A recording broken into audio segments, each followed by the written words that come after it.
The Dallas Mavericks difference maker may not be the first player that comes to fans' mind, but he will be a difference maker if he can improve in this one area.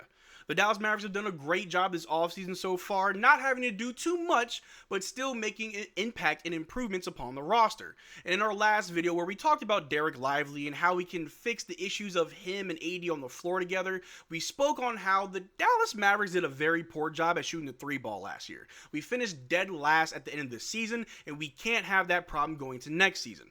And one way we can tackle that is improving our 3-point shot across the board. But not only does Derrick Lively need to start taking a few threes, but Max Christie will be the difference maker if he can improve on his 3-point shooting as well as his defense. So in this video, we're going to take a look at Max Christie, see how well he played last year, how does he rank amongst all the Mavericks last year in 3-point shooting, and why this is a bigger issue than some people may think. But how's it going, everybody? My name is Marcel Martin. This is Mavs Digest, bringing you the latest news on everything Mavericks related. And before we get started with today's video, we're currently sitting at 21,668 subscribers, getting so close to our goal of 22K. But if you want to be up to date on everything Mavericks related all summer long, as we still have a very long way to go until the start of the season, make sure you subscribe so you don't miss out on a single thing that we do.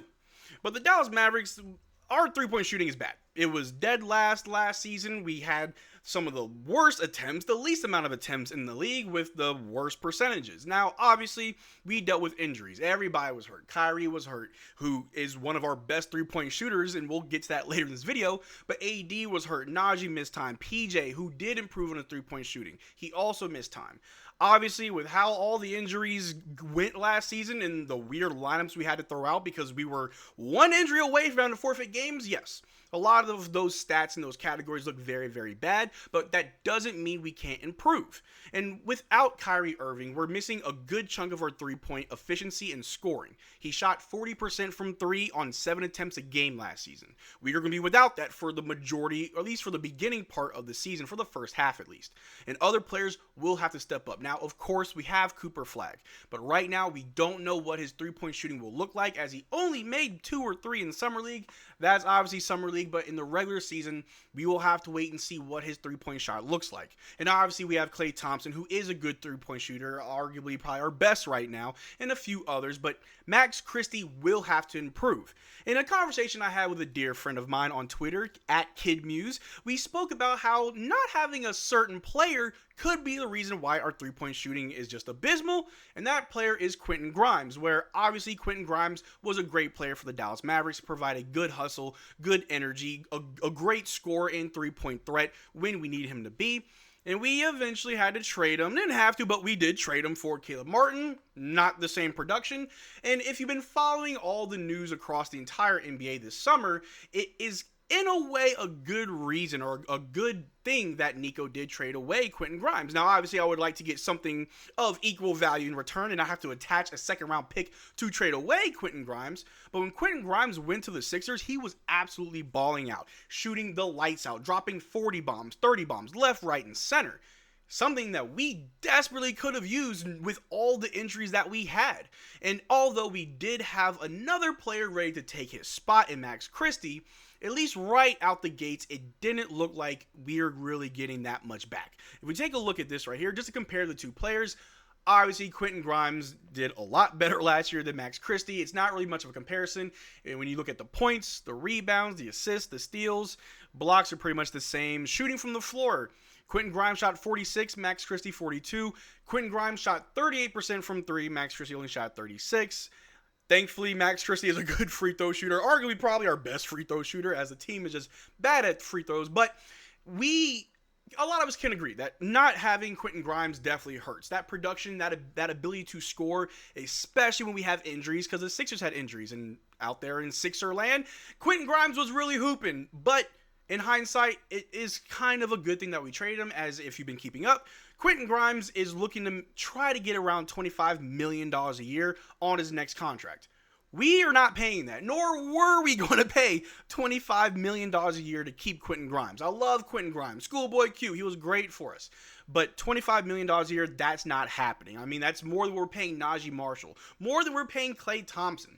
We have a lot of team-friendly contracts, and that just wouldn't work. Although, yes, the production of what he brings, is it worth the value? Yes. Does it fit in what we're doing? It just doesn't.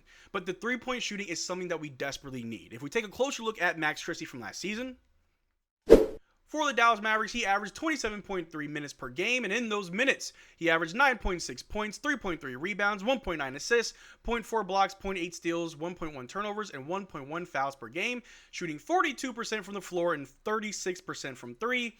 Not too bad for a role player. Obviously, he's not someone that we're going to lean on and depend on night after night. More so Klay Thompson, as Klay is our starting shooting guard.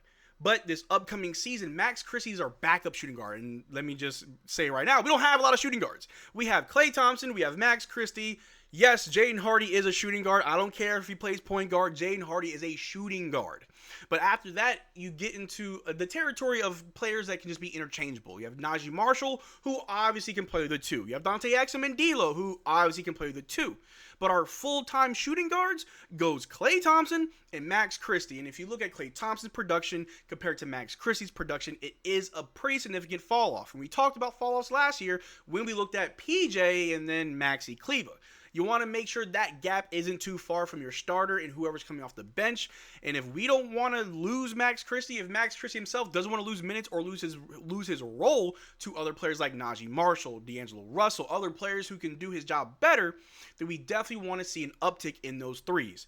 We just take a look right here. If you want to pause and take a look, these are all of our players from top to bottom in three-point shooting. At the top is Dante Exum. We're not really going to look at that. He took 2.7 attempts a game, only played 20 games. But Kyrie Irving is at the top. He shot 40% from three on 7 attempts a night.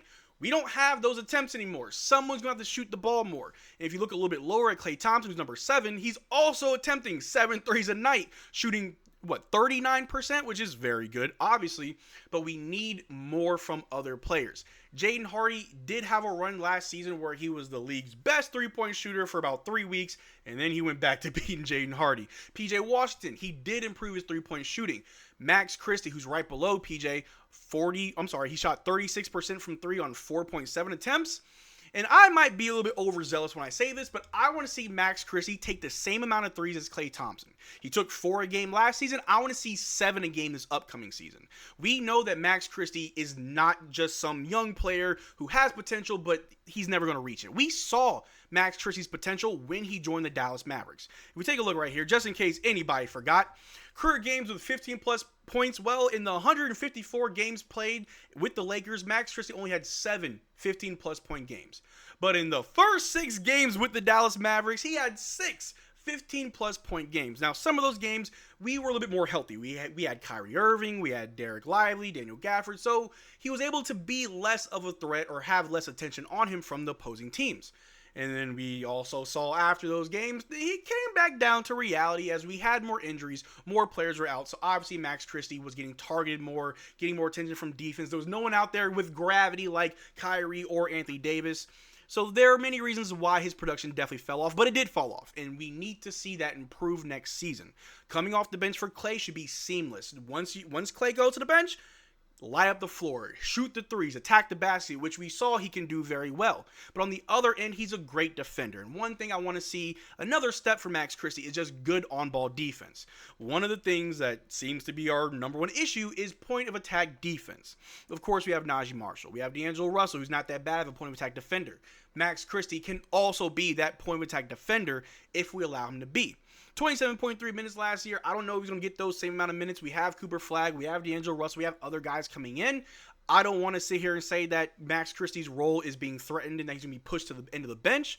But if he wants to keep his role or even have a better role, a better future once when Klay's gone, then we got to see these numbers improve. And like I said the other day, the Dallas Mavericks are one of the worst three-point shooting teams in the league. And just to go over the article, for the entire of the 2024-2025 season, Dallas shot 36.4% from three, 15th in the league, and on 34.2 attempts per game, 26th in the league. And these numbers only dipped at the end of the season. From March 24th, when Davis returned, until the end of the regular season, Dallas shot 33% from behind the arc, 25th in the league on 27.3 attempts per game, 30th, dead last in the NBA. Like I said, Kyrie Irving takes about 7 threes a game, shoots at 40%. There are 7 more threes to be taken by somebody, and I truly do think that Max Christie should be taking more threes. Take 3 more. You took 4 a game. Let me see Max Christie take 7. Let me see Max Christie develop and take that leap for the Dallas Mavericks. We're a very deep team, but there's no point having depth if that depth can't contribute, if they can't produce on the floor when certain players are out. We saw last year the next minute mentality of these players. It's real. It's there. And I do believe that Max Christie will be the difference maker for the Dallas Mavericks. But let me know what you think in the comment section down below. Do you think that Max Christie can definitely be that guy for us? Or am I just talking out of my ass and that Max Christie isn't special? He's going to be to the end of the bench and nothing's going to happen. Let me know what you think in the comment section down below. We can have a conversation about it. But that's what I got for guys today. Thank you for this far to the video. Make sure to check out our Twitter and Discord. Links in the description below. As always, y'all take care. Drink water. Peace.